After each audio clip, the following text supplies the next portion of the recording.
My name is Jonathan. I've been a truck driver for over 15 years, and in all those years I thought I'd seen everything.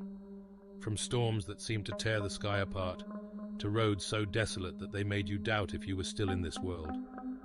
But that night, that particular night, changed everything. I was hauling a heavy load through an isolated stretch of road in the middle of nowhere. The fog was so thick I could barely see a few meters ahead of me. Only the squeak of the windshield wipers and the hum of the engine broke the silence. The sense of loneliness was suffocating, like the fog itself was trying to swallow me. There were no lights, no houses, no other vehicles. Just the endless road and the cold darkness. That's when I saw her. At the edge of the road, through the mist, a small figure appeared, barely visible. I hit the brakes hard. The sound of them screeching echoed in the stillness, and the headlights illuminated the figure of a girl. She was wearing a white dress, dirty and torn, fluttering weakly in the breeze.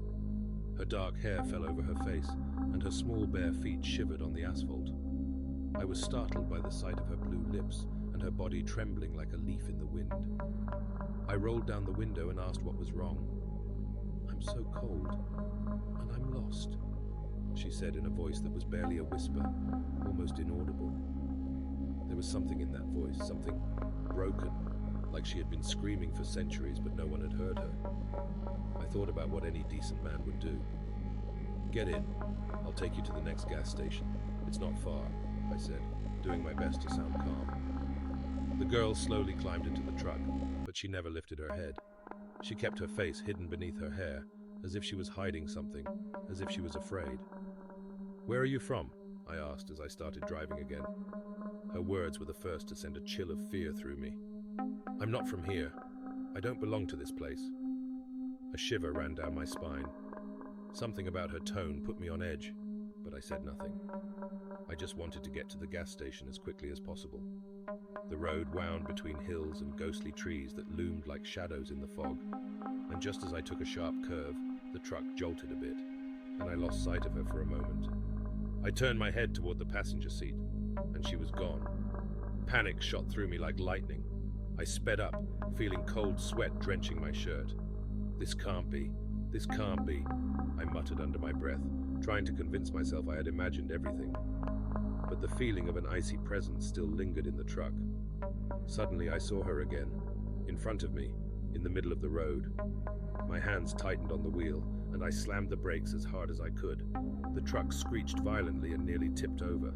There she was, staring at me, motionless. Her white dress fluttered faintly under the thick mist. "Go away! Get away from me!" I yelled from inside the truck, feeling a rising sense of desperation. I knew what she was. It couldn't be anything else. A spirit, a demon, something from the depths of hell. I tried to move forward, but she shifted every time I attempted to pass her. It was as if she knew what I was going to do, as if she was playing with me. My heart pounded in my chest so hard I thought it would burst. Then suddenly the girl ran toward me so fast I barely had time to react. She slammed into the passenger door with an unnatural force and climbed into the truck in one swift motion. Her face. When I saw her up close, I almost fainted from fear. Her hands, small and thin, were covered in blood, and her face was not a human face. Her eyes, red like burning embers, stared straight into mine. Her mouth slowly opened, revealing sharp, grotesque teeth, longer and more twisted than any human could have. It was as if her jaw had no end, as if she could devour me whole. Her pale, decaying skin seemed stretched in an unnatural way, as if it was about to tear apart. The stench of blood and rot filled the cab, making me feel dizzy, almost on the verge of passing out. With a scream of pure terror, I jumped out of the truck, leaving the driver's door wide open. My heart pounded so fast, I thought I would die right there, in the darkness of that cursed road. I fell to the ground, gasping, waiting for her to follow, but when I looked back, there was no one. The girl, or whatever it was, had vanished. Shaking like never before in my life, I managed to stand up and get back into the truck. The passenger seat was covered in bloody handprints. The thought of touching that steering wheel again almost paralyzed me, but I had to go. I had to get out of there. When I finally arrived at the gas station, my hands were still trembling, and I could barely breathe. The employees stared at me, pale, as I recounted what had happened. One of them approached me with a somber look. "You're not the first," he said. "A few months ago, a couple with their daughter had an accident on that very curve.